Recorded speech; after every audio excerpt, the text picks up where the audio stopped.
Good afternoon. I'm Dr. Brian Shapiro, a Marketing Segment Manager at ATCC. Thank you for joining us for the latest installment in the ATCC Excellence in Research webinar series. It's entitled Novel 3D In Vitro Models for Studying Pancreatic Cancer Drug Response and Resistance and is presented by Dr. Naomi Walsh. Dr. Walsh is an Associate Professor, Life Sciences Institute of the School of Biotechnology at Dublin City University. Dr. Walsh's current research is focused on developing organoid 3D cancer systems to model the genomic and transcriptomic landscape of rare and difficult-to-cure cancers to identify novel therapeutic combinations and strategies to overcome drug resistance.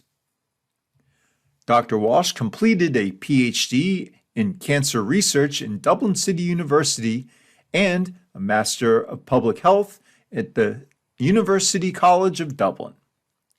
She conducted her postdoctoral research in the Cancer Prevention Fellowship Program at the National Cancer Institute.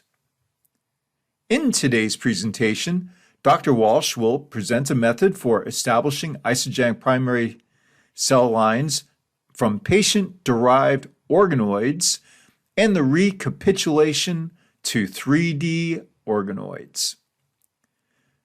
She will also demonstrate that this culture method can be used as an expandable, easy to scale up, affordable, and less time-consuming research model. Finally, Dr. Walsh will highlight a methodology for the development and characterization of drug resistance using pancreatic cancer organoids. Before I hand the presentation off to our speaker, I'd like to say a couple words about ATCC.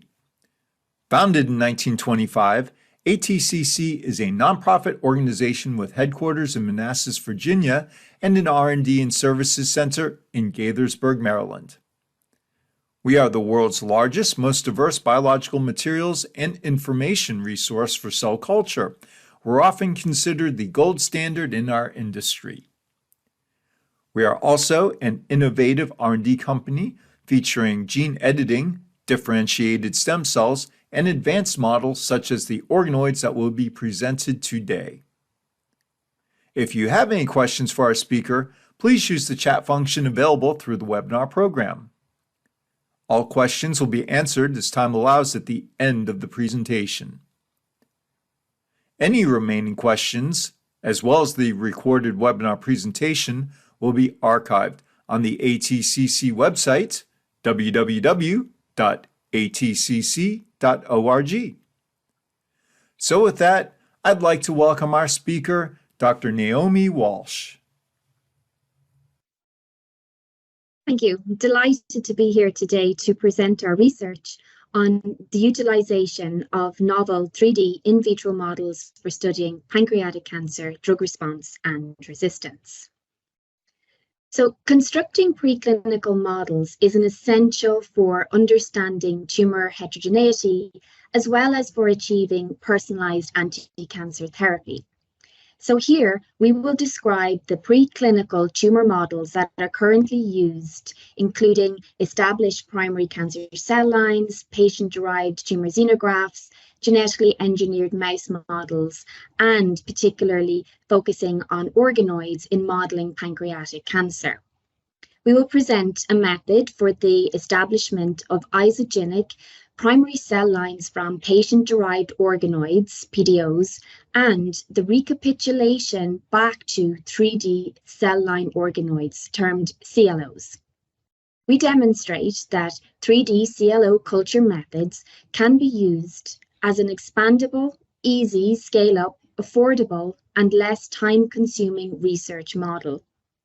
And finally, we'll highlight a methodology for the development and characterization of drug resistance using pancreatic cancer organoids. So just a little bit of a background on pancreatic cancer.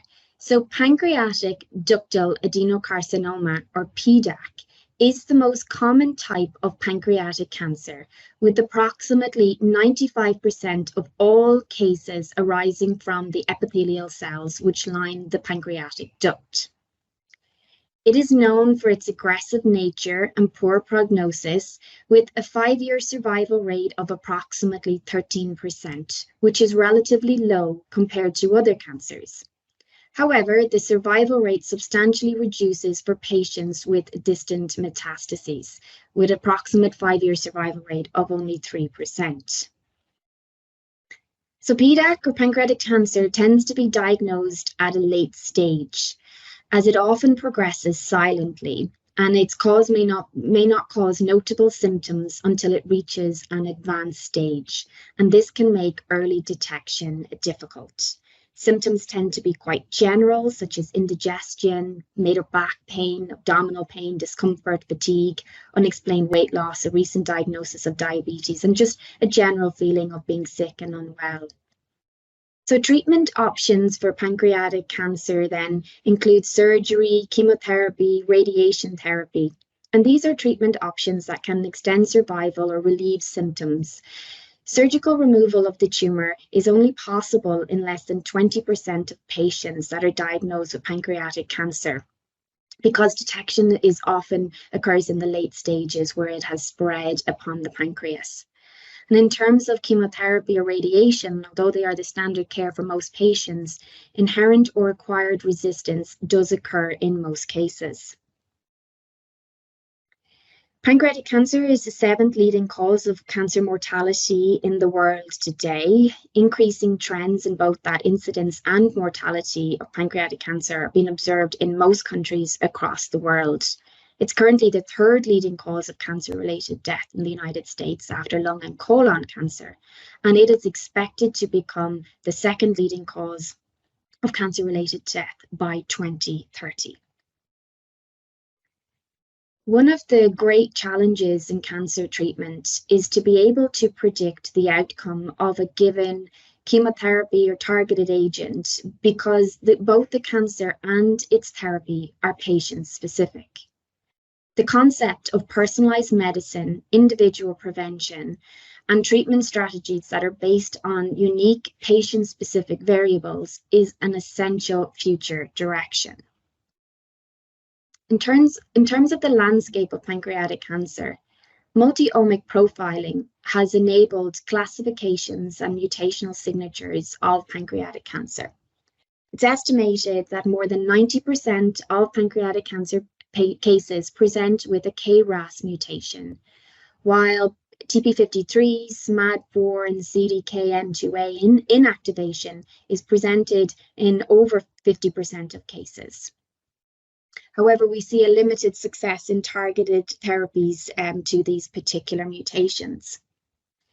Family predisposition to pancreatic cancer refers to an increased risk of developing pancreatic cancer due to inherited genetic factors or shared environmental exposures within families. There's mounting evidence that's demonstrated that genomic instability and or BRCA1 or BRCA2 mutant cancers are susceptible to DNA damage-related therapy, including PARP inhibitors and platinum-based drugs. Recently, clinical trials demonstrated in metastatic pancreatic cancer patients that have a germline BRCA1 or BRCA2 mutations that they were significantly less likely to progress after taking PARP inhibitor or olaparib. However, there was no difference in the overall survival between the placebo and olaparib groups, despite the fact that some patients in the placebo group also received the PARP inhibitor. So despite these advancements in our knowledge concerning the molecular mechanisms of pancreatic cancer, tumorigenesis, and progression, few preclinical discoveries have been successfully translated to clinical practice, suggesting insufficient recapitulation of critical tumor attributes in existing in vitro preclinical models. So here I outline some of those main preclinical models in pancreatic cancer.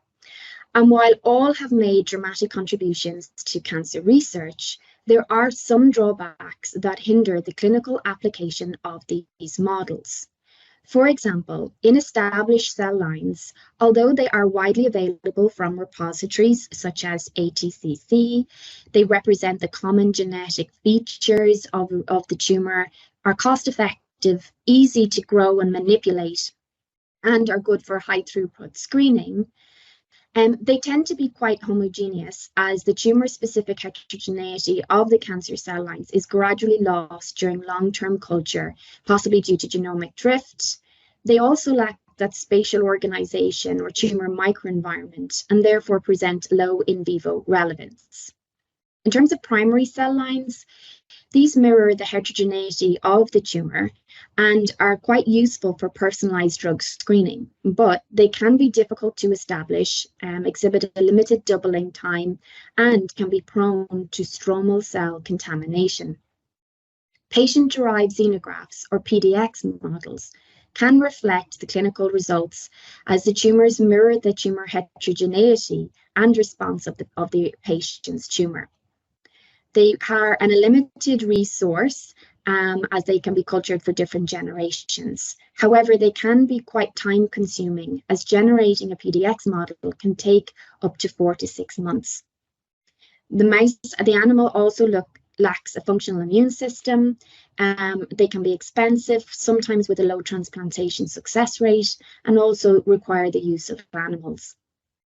Genetically engineered mouse models, or GEMs, are genetically modified to develop pancreatic cancer. And these tumors mimic the genetic alterations seen in human pancreatic cancer biology. However, again, they can be expensive, time-consuming, complex mouse biology, and require the use of animals. So, pancreatic cancer tumor organoids then can be used also as models of disease. So these are miniaturized three-dimensional cultures that are derived from pancreatic cancer tissue. And they can mimic the architecture and the heterogeneity of the original tumor. So these patient-derived organoids, or PDOs, have the ability to self-organize into these kind of mini or micro tumors, which closely recapitulate the characteristics of the source tumor. They can be cultured indefinitely, to be used for biobanking, and offer a viable alternative to animal models in cancer research. Subsequently, cancer organoid technologies are being used for precise anti-cancer therapy and prognostic biomarker. So organoid research has been, as I said, an emerging field in the past decade, since organoids have that potential to provide personalized therapy development, providing accurate and reliable drug screening systems, uncover underlying mechanisms driving cancer progression, such as genetic mutations and alterations in signaling pathways, etc. They can be developed into more complex models to mimic the tumor microenvironment.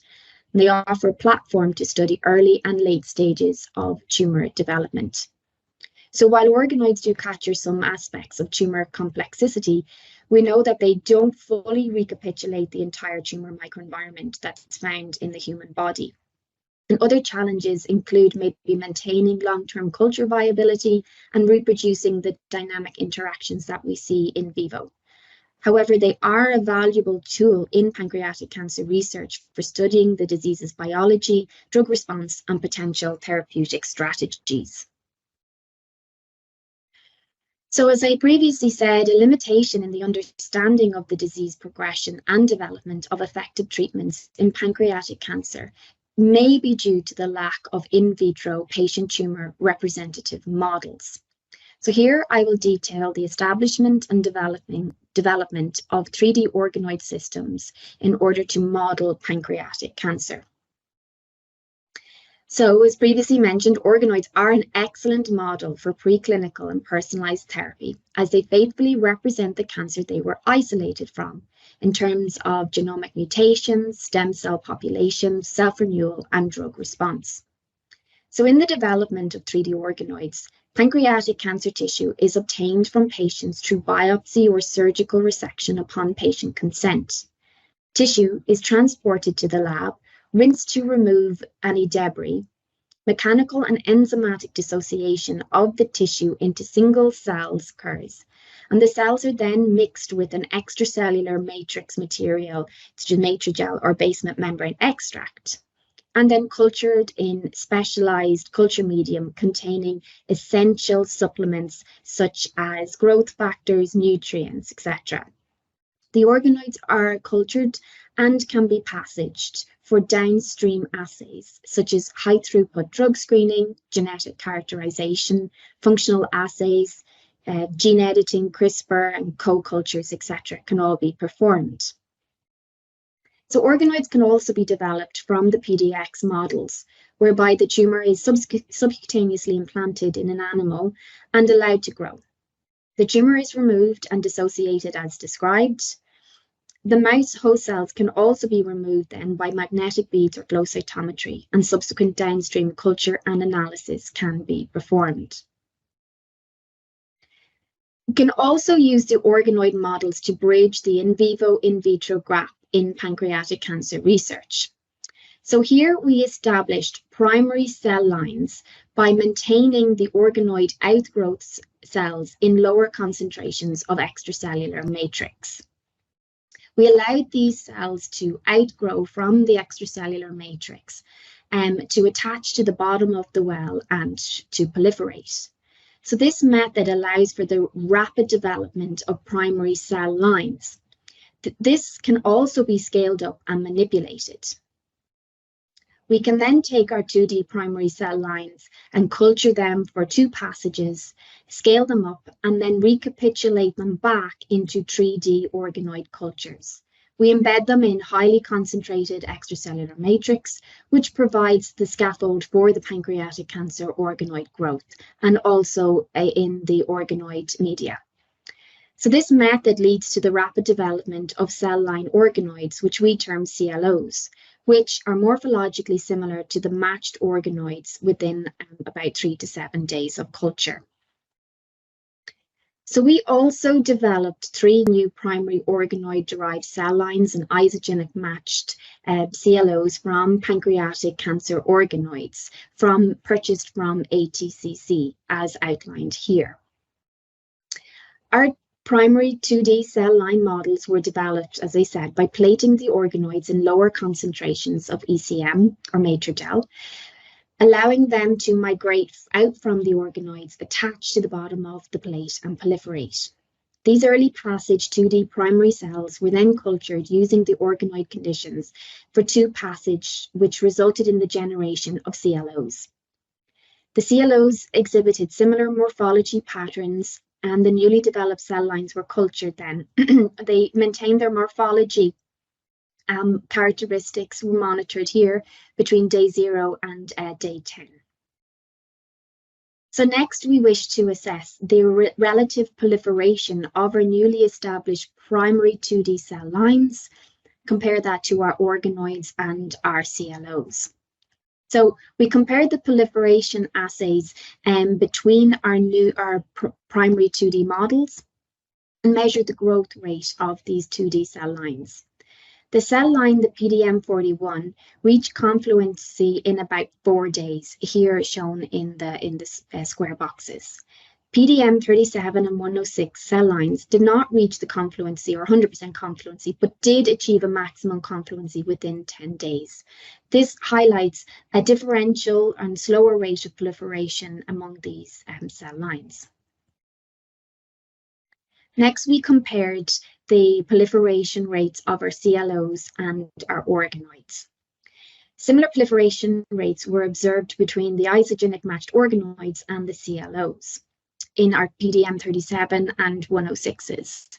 In our PDM41s, we did see an increase of proliferation rate on our CLOs comparable to that of our organoids.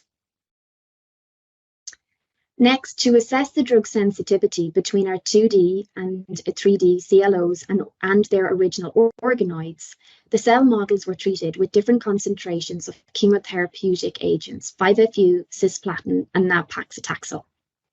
The viability of our 3D CLOs and organoids decreased in a dose-dependent manner and showed a similar responsive profile to each other. except in our PDM-106 organoids, where they were non-responsive to cisplatin drug treatment. In general, we observed that the 2D cell lines tended to be less responsive to all the drugs tested compared to our 3D CLOs and organoids. In some cases, an IC50 value was not achievable in response to cisplatin and nab-paclitaxel in our 41 cell lines, and for nab-paclitaxel in our 106 cell lines. This does suggest, however, that our recapitulated 3D CLOs maintain the drug response profiles of their original 3D organoids, although differential to our 2D models, but in that they can be used as an easy expandable resource for drug screening. Cellular heterogeneity is a feature of pancreatic cancer tumors, where only a subset of cells display that tumor-initiating activity.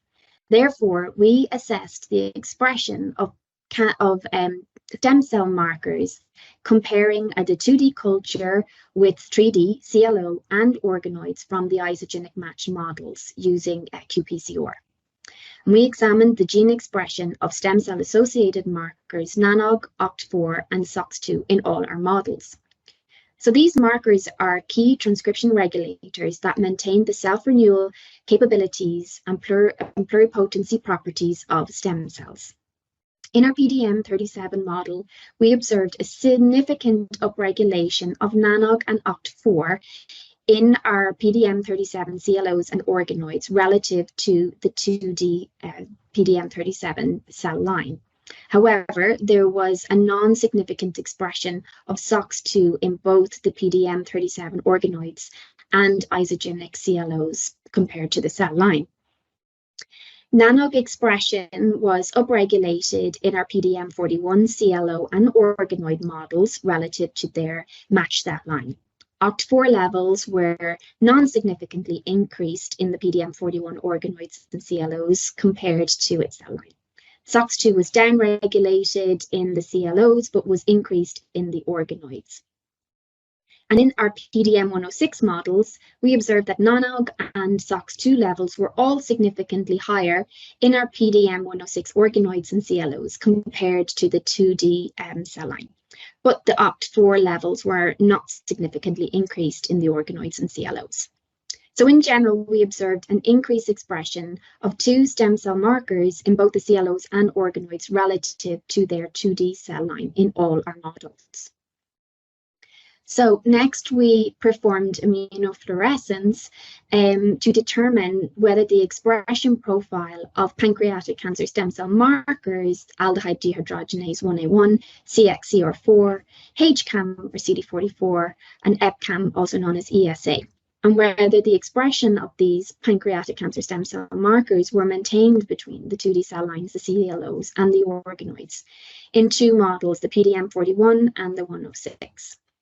Both aldehyde dehydrogenase and EpCAM expression differed between the 2D and 3D cultures in both models, indicating that maybe these cancer stem cell marker expression may be cell-specific.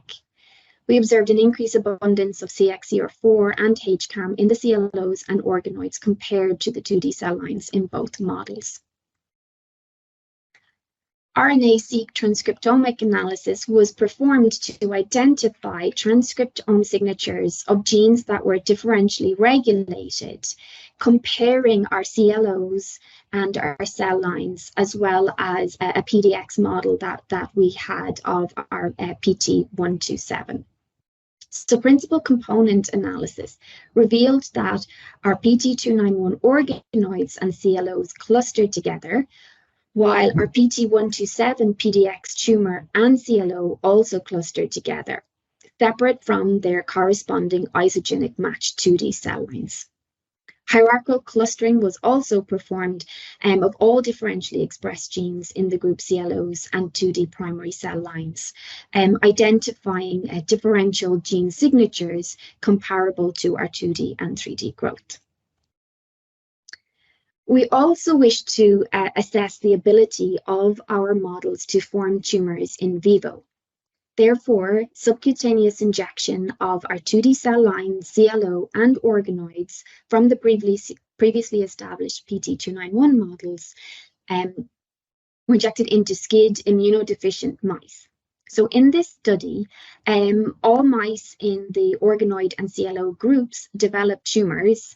However, only one of the mice implanted with the 2D cell line developed a measurable tumor.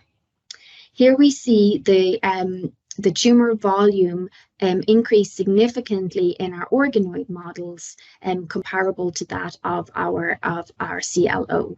In actual fact, our CLO matched the growth rate of the original PDX. There was no group weight change among any of the animals. And then finally, we used immunohistochemistry to look at the expression of different cancer stem cell markers and pancreatic cancer markers and markers of proliferation like Ki67, to show that the expression was similar to that we observed in our CLOs and our organoids. So next, we were interested in establishing a more long-term culture of our 2D primary cell lines. We cultured our cell lines for greater than 10 passages, and we wanted next to assess if the cancer stem cell expression was altered in long-term cultured or more established 2D cell lines comparable to our CLOs and organoids. So here we performed flow cytometry, particularly looking at cancer stem cell marker CD133 expression. We observed in the PDM41 model a high expression of CD133 in our organoids and in our CLOs. However, in our more established cell line that's isogenically matched, we didn't see any expression of our CD133. This was also mirrored in our PDM106 model, where again we see an increase in the expression of CD133 in our organoids and CLOs, but little or no expression in the 2D established cell line. Next, using the triple cancer stem cell marker CD44, CD24, and ESA, we observed a heterogeneous expression of this triple combination. In our PDM41 organoid and CLO models, we see similar expression of this triplicate cancer stem cell markers, whereas we see a higher expression in our cell line. And again, in our PDM106, the expression of the triple in our organoid and CLOs is relatively similar and a little bit more diverse in our cell line. So here we see that our CLOs maintain the cancer stem cell profile similar to organoids, but it's different among the long-term 2D cell lines. So the expression is heterogeneous between our models and also in the culture, between the culture conditions.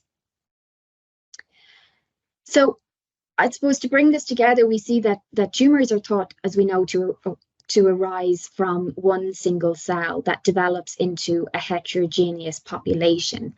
And this is based on two models. So we have a clonal evolution model or a stochastic model, which postulates that a random mutation and clonal selection gives rise to a heterogeneity within tumors, so that all cells contribute to the tumor maintenance with a different capacity. So they all have unlimited cell division and differentiation abilities. And all isolated tumor cells have the capacity to differentiate and indefinitely form new tumors.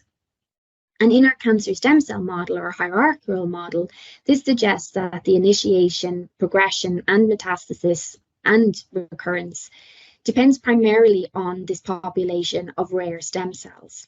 So the cancer stem cell hypothesis supports a model where this small population of stem cells can drive the tumor growth and metastasis and may even predict disease relapse.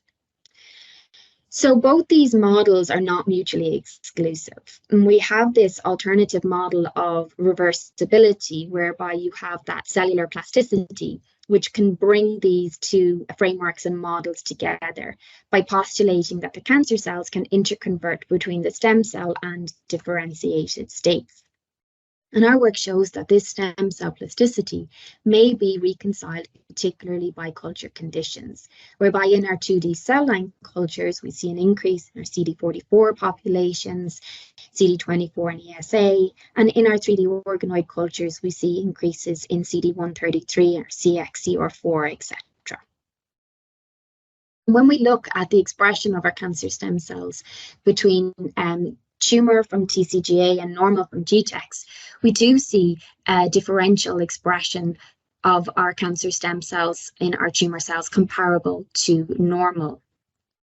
And when we looked at this in terms of survival, we observed that really only the CD44 was associated with survival, where high expression of CD44 had a poorer overall survival. However, this was only in overall survival and not in disease-free survival. So lastly, we're going to show how we can model drug resistance in vitro. So we know that poor long-term survival rates of pancreatic cancer are a consequence of this rapidly acquired chemoresistance and represent a major therapeutic challenge. Indeed, for pancreatic cancer, we also see an intrinsic resistance as well, whereby the cancers are inherently resistant to chemotherapeutic agents.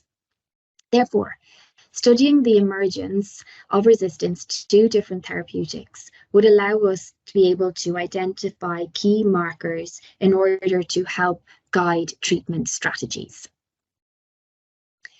So to explore the evolution of drug resistance in pancreatic cancer, 2 pancreatic cancer organoids were treated with increasing concentrations of 5-FU. And we characterized these models then to assess the difference in cell line, in cell morphology, drug response, protein and gene expression signatures. The 2 models used were the PDM37 and PDM41. The organoids were treated with increasing concentrations of 5-FU and clonal expansion allowed after defined time periods, in order to culture our resistant organoids at a concentration of 5 micrograms per mil of 5-FU, resulting in resistant organoids. The resistant organoids tended to grow slower and form smaller, more compact organoids. We assessed the stability of the resistance between early and late passages, and this confirmed resistance between approximately 10 passages. And we also looked at whether or not our cells, our organoids that were resistant to 5-FU also maintained a cross-resistant to the established FOLFIRINOX regime, which contains 5-FU, oxaliplatin, and irinotecan. And we show that our resistance organoids are also resistant to the chemotherapeutic combination of FOLFIRINOX.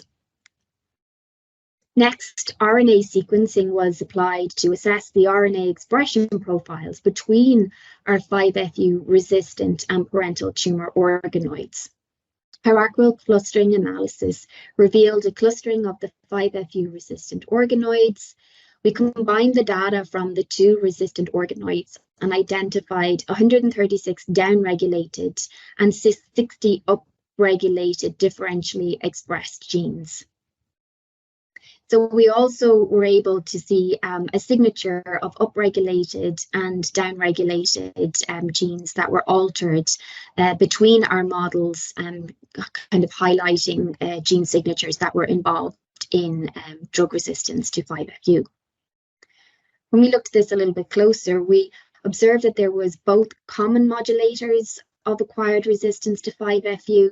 For example, we saw an increase in stem cell genes such as NANOG, LGR5, and aldehyde dehydrogenase, which were upregulated in both our resistant organoid models.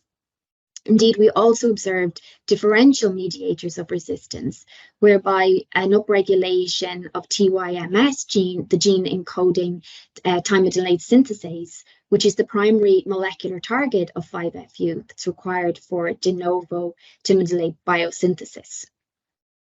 This upregulation of TYMS or TS is clinically established as a significant cause of drug resistance to 5-FU. And we observed that in our PDM37 resistant model.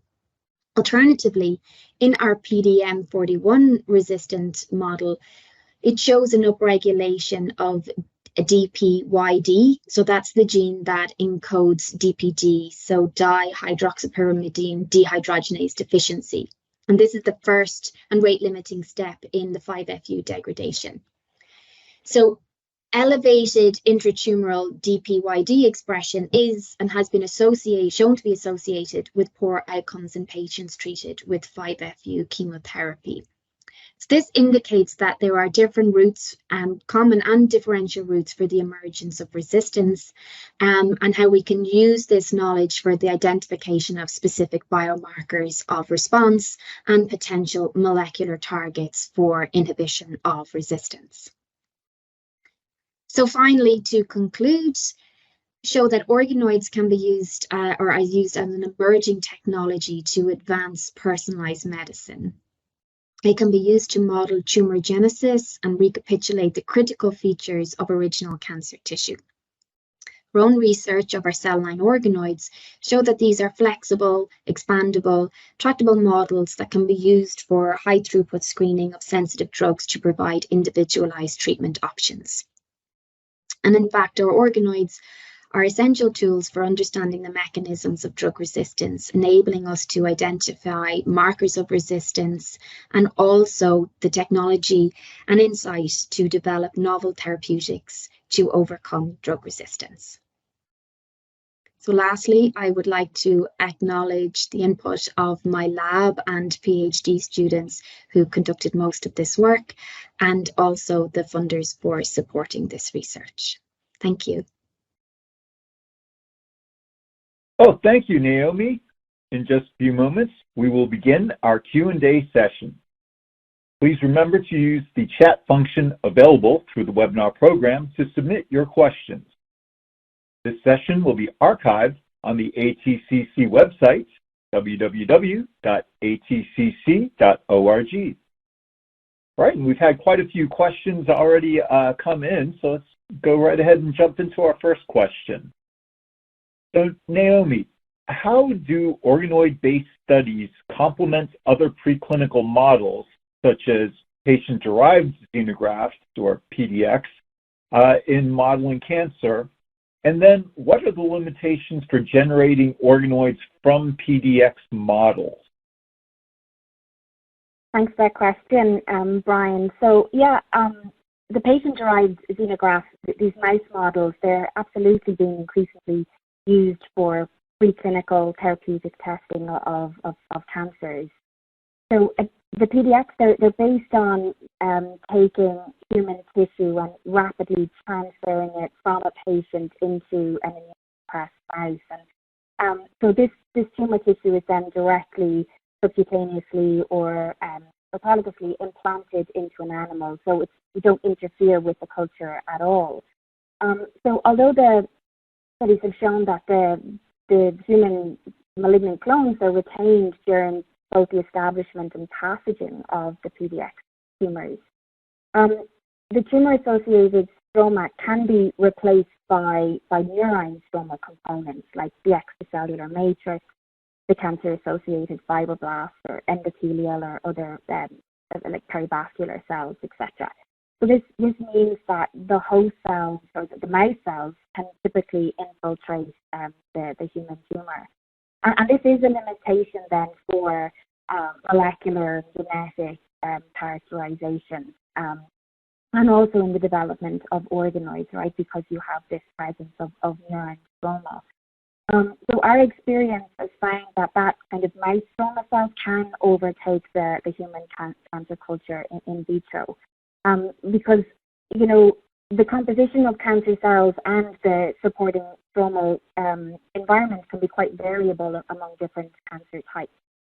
So to make sure that we don't have any infiltrating mouse stromal cells in our culture, we would perform two experiments. So we used mouse cell depletion kits from Miltenyi Biotech just to remove any cells of mouse origin.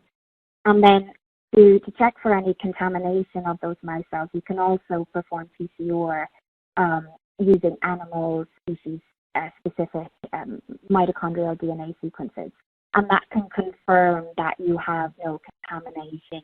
Mouse mitochondrial DNA is present in your organoids that are derived from the PDAC or indeed in your primary cell lines and CLOs, etc. All right, great answer. Now, Naomi, how flexible or feasible is the culture of 2D primary cells derived from organoids? So we initially observed that aggressive or fast-growing organoids were capable of degrading the extracellular matrix that they were embedded in, degraded and attached to the bottom of the well and proliferate. And we even observed this phenomenon, even maybe if the cultures were quite confluent as well. So as we were establishing organoids from primary tissue or our PDX specimens, we decided we cultured the cells at a lower concentration of extracellular matrix, and the cells then were able to quickly attach and grow. So we were able to scale up from a 24-well plate up into a flask very, very quickly. And even when we used the more established organoid cultures, for instance, from ATCC, we were able to grow these 2D primary cell lines from these models as well. So it just gives you more flexibility and utility in your experimental process.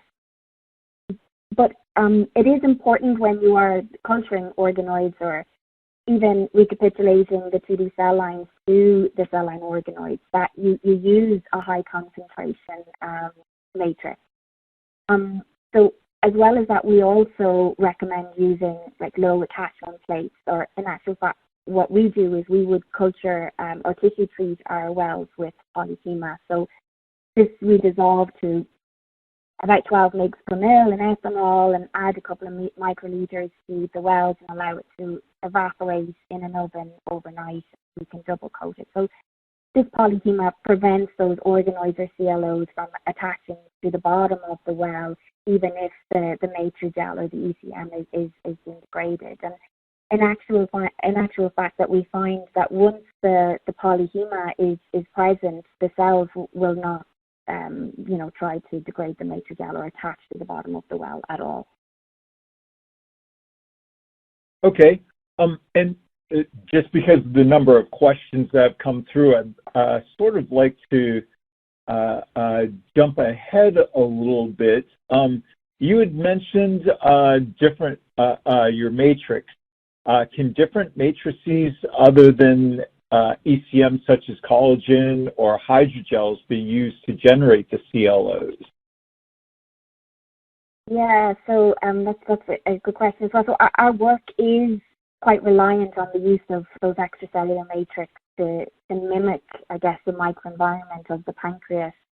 However, we do know that the extracellular matrix may not fully recapitulate that specific nature of the microenvironment, because the ECM is derived from the Engelbrecht warm mouse tumors, so you can have kind of lot-to-lot variability in terms of the protein concentration, and molecular composition can also affect the growth of the organoids and potentially to response to drug treatment. So I guess, bulk purchase of ECM can be required to maintain those reproducibility in the experiment. But ECM is definitely a good matrix for using when establishing organoids directly from patients, but other matrices and hydrogels can be used while establishing on established organoids, such as those ones from ATCC. But there's new advances in bioprinting, whereby you can use, uniform matrices like consisting of laminin, collagen, fibronectin, vitronectin, etc. These all can be used with kind of variations or alterations in the stiffness of the matrix, to represent the pancreas microenvironment better. Okay, great. Now, we've had a lot of questions come in around biomarkers. This one is around the difference in biomarkers. Can you comment on them, comparing intrinsic and acquired resistance in organoids? Yeah, so I suppose that's a main focus of our research. And drug-resistant organoids, you can generate them directly from patients who have experienced resistance to, certain anti-cancer drugs, or in vitro in the laboratory by inducing resistance to certain drugs in an organoid. So when we use these organoids to explore the issues that are related to cancer drug resistance, it's important that you have a therapy-sensitive and a therapy-resistant organoid. So that's why we have a parental culture and a resistant culture. So generating these acquired resistant organoid models, it's a huge advancement in terms of discovery of the mechanisms of acquired resistance. Kind of important for offering potential new or alternative strategies for patients. So in our research, we developed 2 models of 5FU resistance, and interestingly, both models displayed common and differential expression of genes that related to drug response.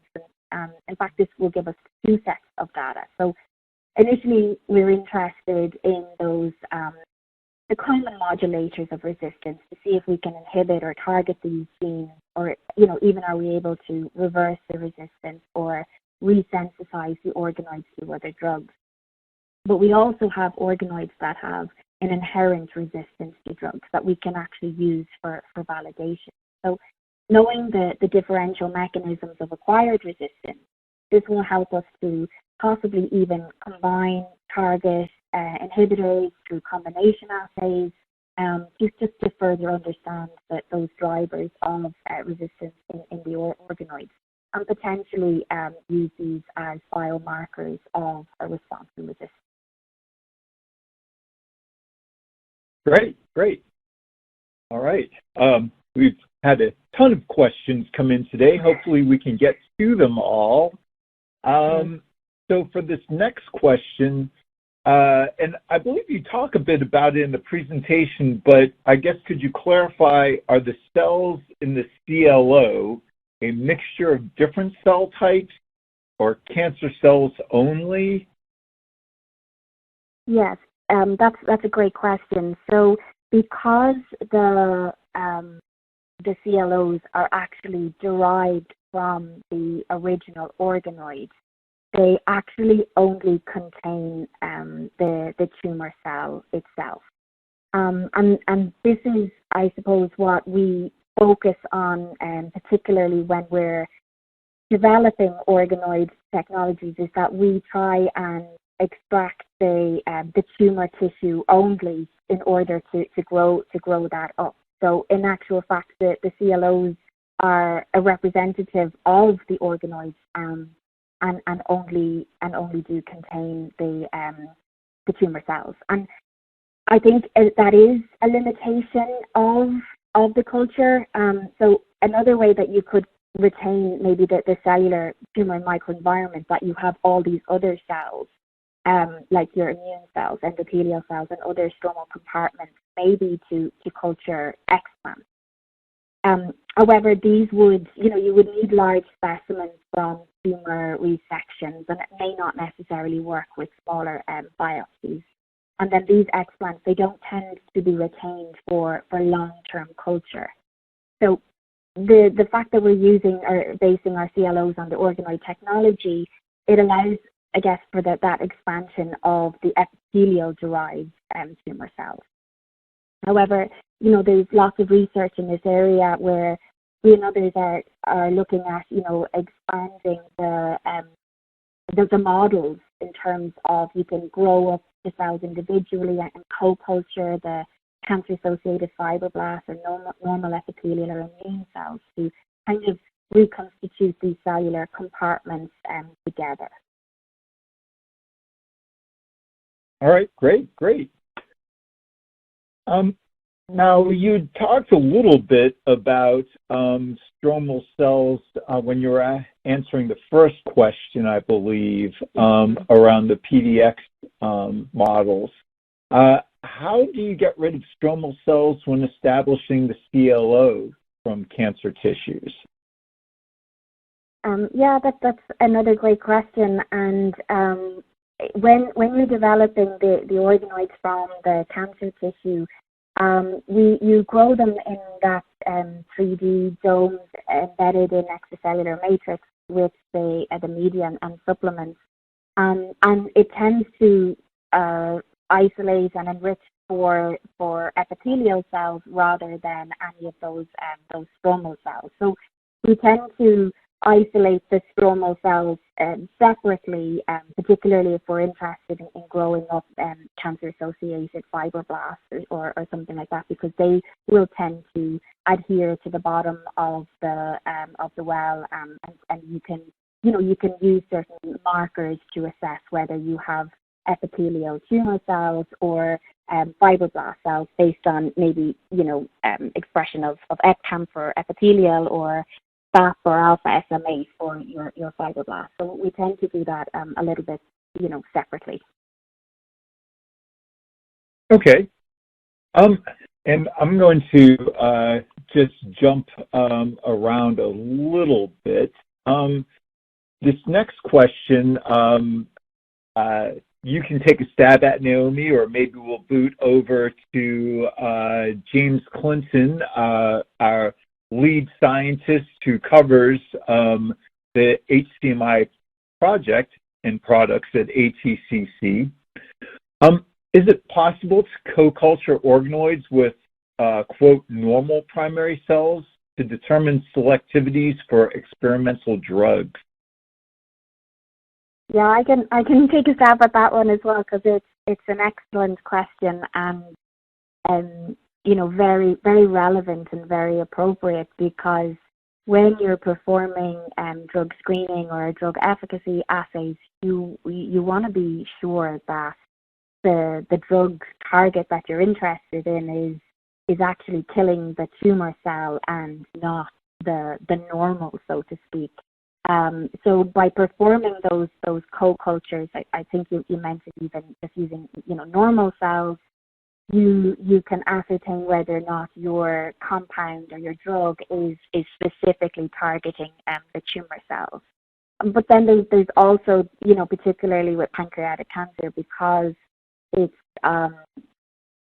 tends to have very an inflammation in around the pancreas and around the tumor, and you have this dysmosaic reaction and a lot of stroma there, that you have these cancer-associated fibroblasts as well, which can kind of stimulate the tumorigenesis as well based on particular signaling. So being aware of the microenvironment is important as well, particularly when you're performing those drug screening assays.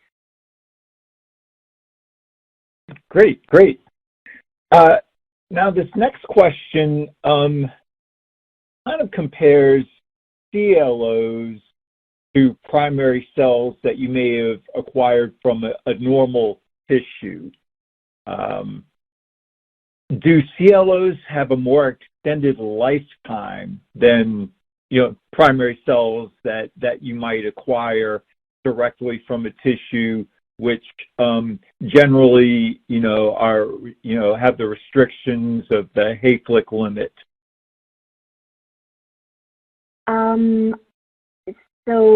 So you're asking if the CLOs compared to the 2D cell culture, or sorry, wasn't? I think it's just overall. Can you passage the CLOs repeatedly versus normal primary cells? They have a very limited. Oftentimes you want to use them at passage 0 or 1. You might get a few passages, like 5 passages out of them. Yeah. Yeah, no, absolutely. In the short-term cultures, we did, for those 2D primary cultures, we did find that there was a limit in terms of how long we could culture them. Whereas in 3D, the CLOs were able to grow for long-term culture. We can freeze them down and thaw them back and keep culturing them. We do maintain our cultures within about 10 passages anyway, just to ensure there is no kind of culture drift, or that you're not, kind of isolating particular clones. But yeah, no, definitely you can culture the CLOs more long-term. Great, great.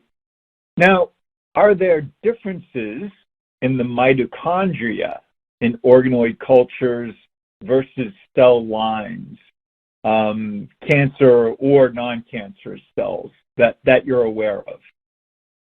It's not really an area that we would have looked at in our research. I mean, in general, I think there can be a different reliance on mitochondria in cancer versus normal cells, but that's not something we would have looked at. Okay. It's a great question, though. Right, exactly. We would love to know the answer. Yeah. Okay, let's see. The same organic system matrigel matrix can be used for all different. Can the same organic system matrigel matrix be used in different types of cancers? Even the same type of cancers, how the malignancy and stage of tumor impacts the successful rate of organic, maybe they mean organoid establishment. Yeah, that is a good question, and we didn't find that there was a huge difference in using different matrigels or matrices in growing our organoids. We have grown them in a couple of different matrices and a couple of different lots that might contain I suppose different percentages of certain proteins within it. But it didn't seem to impact the stage of tumor or even the successful rate of the organoids. But as I previously mentioned, like there is a lot more research in terms of using hydrogels rather than the extracellular matrix as well. So this seems to be a big area of research, definitely. Great. And just to be respectful of your time, Naomi, I have one final question for you.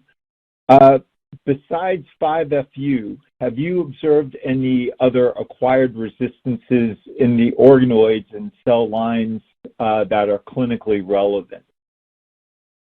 Yeah, that's another great question. And we really just concentrated on 5FU in our research because it was the backbone of the sulfurinox regime. But what we did notice when we did look at a lot of other chemotherapeutic drugs, that we do see there is an inherent resistance in organoids to these certain drugs. And when we are in the process of developing these acquired resistant 5FU organoids, we're also assessing whether or not they are cross-resistant to other clinically relevant compounds. And it does seem to be the case that they have an acquired resistance that is cross-resistant to other cancers. And I think that's why this type of work is so important, because it gives you an understanding of what could be a second line treatment or third line treatment, whatever it may be, once a patient has established resistance to the drug that they're being treated with. All right, great. Well, at this time, we will conclude our Q&A session. I'd like to thank Dr. Walsh for the excellent presentation, and thank you everyone for attending this webinar. If you'd like to learn more about ATCC organoids or the Human Cancer Models Initiative, please navigate to www.atcc.org. atcc.org/HCMI. Also, if you're attending the American Association of Cancer Research annual meeting this year, you can talk to an ATCC expert at booth number 1413. Finally, we have another webinar coming up next week. Doctors Haiyun Chang and Kevin Tayo will present on bioluminescent insights for Porter cell lines in checkpoint inhibitor therapeutic development. Thank you again, everybody, for attending, and have a great day.